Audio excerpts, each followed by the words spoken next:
amigos. Hello, my name is Gorgeous Lee. I am from the Northern Arapaho and Diné tribes. I've been dancing since before I could walk, so I've been in Powwow Circle for a while. I've traveled all around the United States. I've been to many powwows. It's something I really admire and something I love to do and I love to teach. It's my duty as an older generation to help pass down what I know, my knowledge to the kids. I like to travel around and dance, as I said earlier. So in Utah, I go to these powwows all the time, and they have these small university powwows and such. And at times at powwows, I'd see Eileen and Shoshana and their kids perform at the powwows and such, and I would love to watch them because I love watching children and watching them dance because it's cute. I love to watch them dance. And so I was in Arizona with visiting my family, and my mom was like, "Hey, I got you a job." At first I was like, a job? I was like, I don't know if I want to do a job this summer. I just want to relax before I go to college. And she said, well, it's teaching. You're going to teach them to dance. And I was like, oh, yes, of course. I would love to teach them to dance. This is going to be so fun. And so I was really excited from the first day. When they first came, a lot of them didn't know how to dance. They didn't know the meanings. They didn't know anything because, you know, they grew up in the city. And sometimes the other parents Pelicana, so they don't know much. First, I start off with the stories and I teach them the basics, and some of them catch on really quickly, and the little ones, they take a little while. So I focus on the older kids in the beginning, and then I start working with the younger kids, because then the younger kids will look at the older kids and be like, oh, this is how you do it, and it's a beautiful thing to see. I love to watch them progress. It's really cool. Women's Fancy, it's one of the most modern dances that we have in our powwow circle. It's very contemporary. It depends. There's two styles that you can dance, old style and new style, whatever depends on you and what you're given the right to dance. As the Men's Fancy had spinners and such with their hands, they'd spin, they'd kick, they'd run, they'd have fancy moves. And the women wanted to be like the men because at the time they only had jingle and traditional. And so some of the women would take scarves in their hands and they would dance with the scarves like the men. And that's kind of the way it came. Another story is there was two traditional dancers and they were dancing song after song and they couldn't pick a winner. And so they told the drum to play a faster song. And one of the women took the shawl off her arm and draped it across her shoulders. And that's another way of how it came to be. And women just started to pick up on that. Women's Fancy represents new beginnings. As you know, butterflies come out in spring. Fly represent new beginnings, new starts. What I was told growing up is the drum is an old man, and that's his heartbeat. The singers beat on the drum, and those songs carry so much medicine in them, they carry so much power, and so when you dance, it's you versus that drum. And if you overstep or you understep or you just miss a stop, then the drum won. And out of respect, typically it's being lost nowadays, which is really sad. It's so sad to see, but back then they would give tobacco offerings to the drum group and they shake their hand out of respect of sportsmanship that they lost to the drum. Women's Jingle is a healing dance. With that, a lot of people ask jingle dress dancers, they ask them to take off their feathers, any fancy stuff that they have on so they can just have the power of the dress itself. The dress has so much power.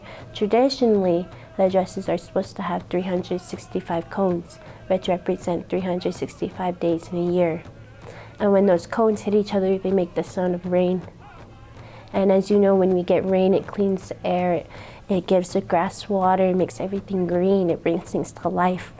With that, I've seen many people who have loved family members that are sick, they have them stand or sit in the middle of the arena or in front of the arena, and they have these jingle dress dancers dance in the arena for them. There's medicine in the arena and the power in the drum. There's also medicine in their dress. And when they dance, they say prayers while they dance. And so while they are dancing for that person, they're giving them his prayers. And I've seen people just get amazingly recovered from it. And it's really a beautiful thing to see. I have a specific little girl that just comes to mind. Her name's Diem. Her mom told me the other day she's really missing her Che, her grandpa. And earlier that day, I said, when you dance, you're dancing with your loved ones who have passed and the ones that are going to come in. And it just made me really emotional because I do miss my grandma. I have a great grandma, and she was the one who brought me into the circle, and I was very close with her.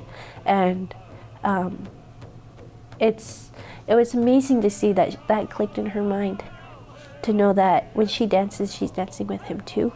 And it's not just for her, but she's with her ancestors too. And I'm hoping that I know that they do, and I'm hoping that they realize it, that they are dancing with their loved ones, and that they're out there cheering and dancing with them.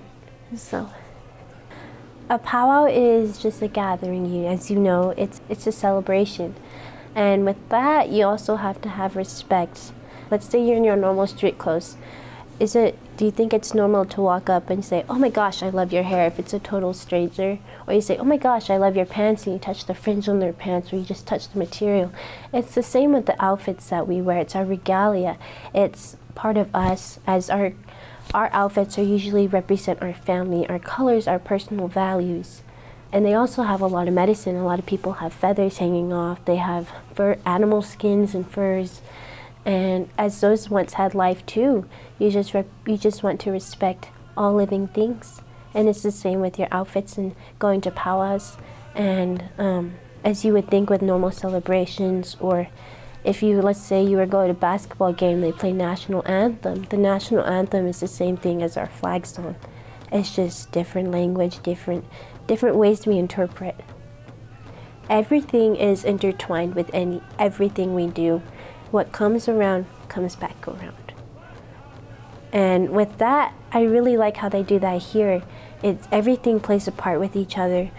Beadwork, it can play a part with your outfits. It can play a part with just your normal cultural heritage, or just if you wanted to wear a pretty barrette with your normal outfit.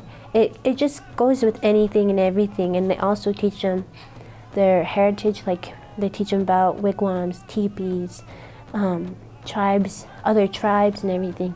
And everything just kind of mixes. If you think about it nowadays, everything is shared. As for example, the jingle dress that came from the Ojibwe tribe. And now all nations across the United States dance it. Even in Canada, they dance jingle dress. And it's really amazing because everything is intertwined. Like if you think about nature, everything is intertwined. And it's the same with how you live your life.